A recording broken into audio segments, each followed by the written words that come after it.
Hey guys, I'm Anna, and today I'm going to show you how to fix Depop shopping app if it isn't letting you log into your Depop shopping account. It might be possible that you're not able to log into the Depop shopping app due to a connectivity issue. So first of all, you need to make sure you have a strong and stable internet connection.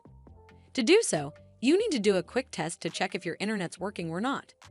Simply open up an app that runs on internet other than the Depop shopping app and check if it's working or not. You can also try switching from Wi-Fi to mobile data and vice versa. Doing this might help you log into your Depop shopping mobile app. This should fix the issue, but if it doesn't, then you need to make sure you're running the latest version of the app. Open up App Store on your device, and then tap on this search icon in the bottom right corner. Then search for the Depop shopping app. And if you see this update button right next to the app name, simply tap on it to make sure you're running the latest version of the app. But if you still encounter this issue, then you need to clear App Cache.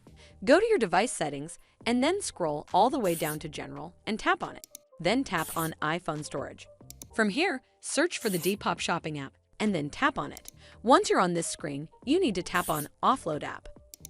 Tap again to confirm.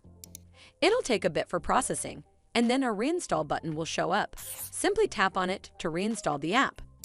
This should fix the issue, but if it doesn't, then you need to completely reinstall the app. Follow the on-screen instructions to navigate all the way to the app page. Once you're on this screen, tap on Delete App to uninstall the app from your device.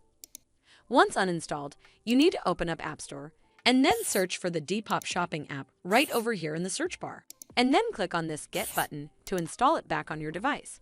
Well, that's how you fix Depop shopping app if it isn't letting you log into your Depop shopping account.